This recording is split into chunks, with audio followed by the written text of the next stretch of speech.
Hello there, how nice of you to join me. Thank you so much. I'm Angela from artery.com and I have a problem with fussy cutting.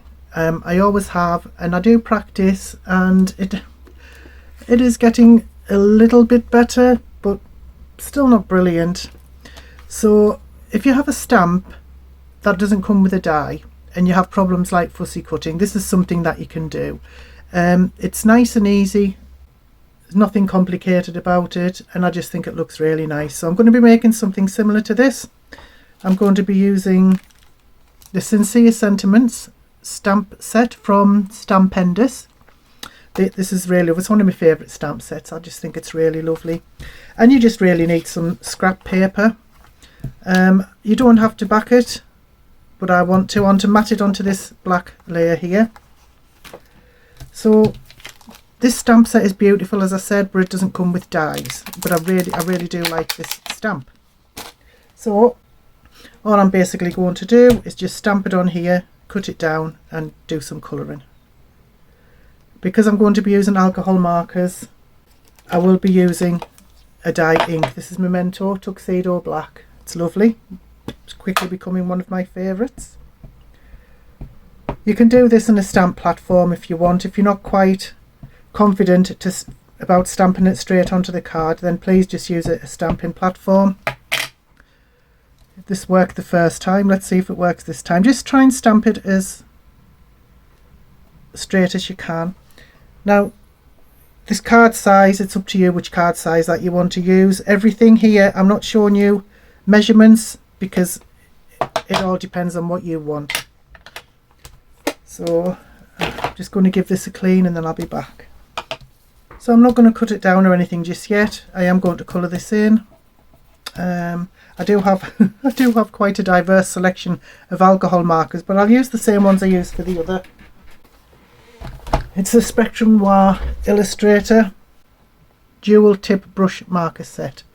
It's really nice. There are some nice colours in here, so I shall choose a couple and then get started.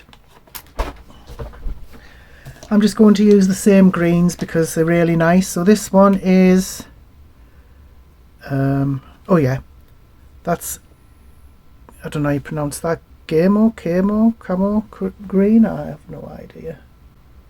DG3 anyway.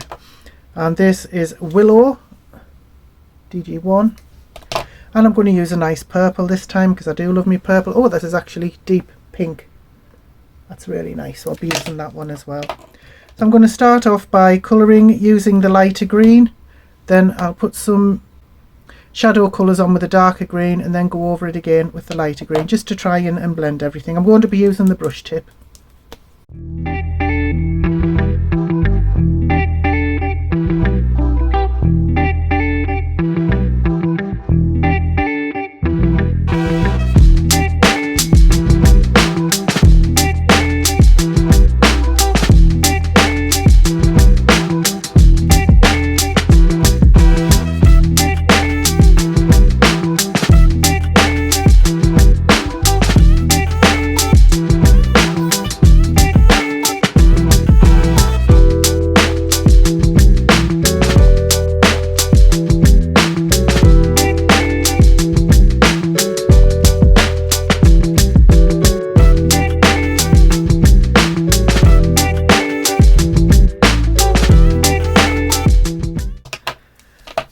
Right, you can see where I've gone over the lines a couple of times.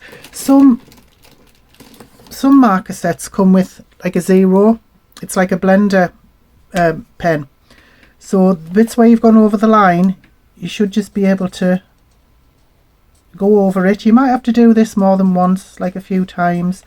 But when it dries, it sort of takes away the colour from where you put the blender pen over. So it's not a perfect solution, but it just makes it look a little bit better, that's all. Like I say, it doesn't take long to dry, so you can go over it pretty much straight away. You might have to do it 3 or 4 times even, but it just helps to clean it up the edges a little bit. I'll just leave that there for now. One, it was just to show you how to do it if you make a mistake. So now the purple, I'm going to dot all of those, but I'm just going to use the pointy nib end thing.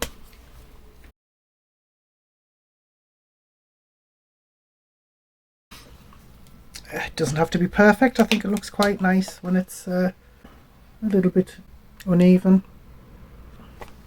Okay, finished with those now. Put them away later. Right, now I'm going to cut this down. Like I say, the size of it doesn't really matter, just whatever you like really. But I like to fit, I'm going to leave space because I like to fit my sentiment on there as well. So yeah, that'll do.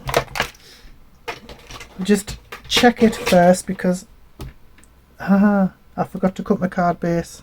Back in a minute.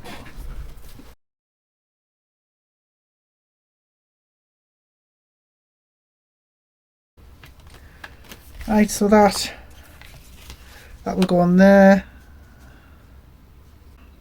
Guess it looks okay, more or less even. But obviously now if you wanted to, you could emboss that. You could have sort of white on white, but I'm not going to. What I'm going to do is get some Distress Oxide and just go around the edge like I have done with that. I've put a little yellow border on that just to give it a bit of interest, and I'll be doing that with this as well.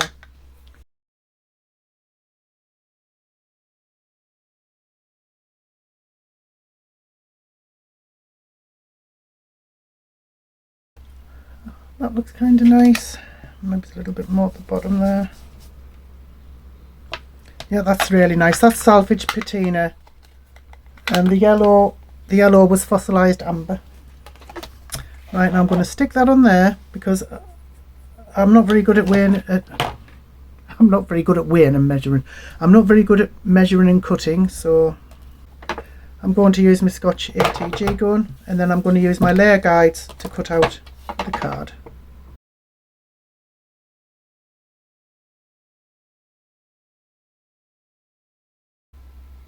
If you're not sure how to use these layer guides, I'll leave a link in the description to my video which shows you in detail how to use them.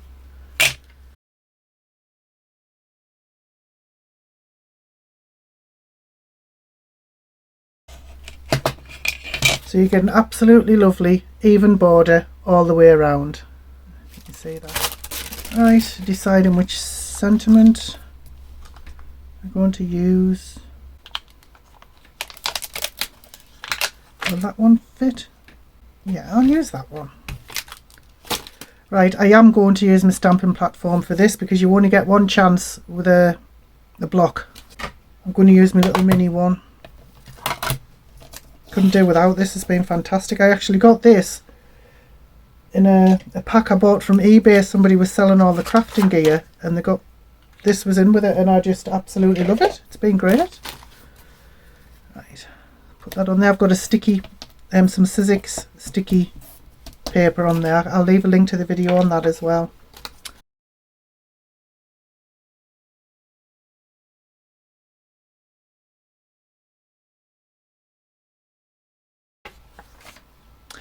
I did see a video where people recommended storing your ink pads upside down because it helps the ink flow to the top. I don't know, but I'm going to try it. Right, and all that's left to do now, well, one of the things that's left is just to stick that on there. I'm going to do that with glue so I have a little bit of wiggle room. Not that you get a lot of wiggle room with this because I'm using the really fine tip and it dries very, very quickly, so I'll try and do it right the first time. Little bit of wiggle there. Right, so there we go. Now where's me thingies? Right, now to put some bling on. Go for the purple.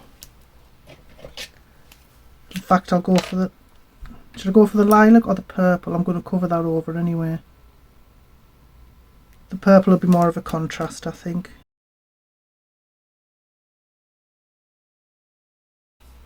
And there we go, a nice simple card. You didn't have to fussy cut the flower because you're stamping it straight onto a card that you're going to mat onto another layer, and no die cutting, no fussy cutting, just a nice stamped card. And here's the other one. very, very easy. I do not like fussy cutting. I'm no good at it, as I've said. So this is perfect for me because I really do like that stamp set. I think it's absolutely beautiful. And I love that stamp, that foliage stamp. It's gorgeous. So this is just a nice way to do it. So you don't have to worry about cutting it out. You can just use your stamp straight on. I thought at first about stamping straight onto the card base, but then I realised that when you colour with alcohol markers, it comes through, so all the colour would have come through there. So that's why I cut it on a separate piece of card and then matted it onto the black layer. And these, like I say, these are 2 different sizes, and it doesn't matter. I mean, if you wanted to be precise, if you wanted to make a set of them to sell or to gift, then perhaps you wanted to measure them out so they're all the same. But there you go. I don't know if that was helpful. It's certainly something that I prefer to do rather than fussy cutting anything out. So please let me know in the comments what you think of this, which is your favourite card. I would love to hear from you. Thank you so much for watching. I really appreciate you. Have a wonderful day. Bye bye now.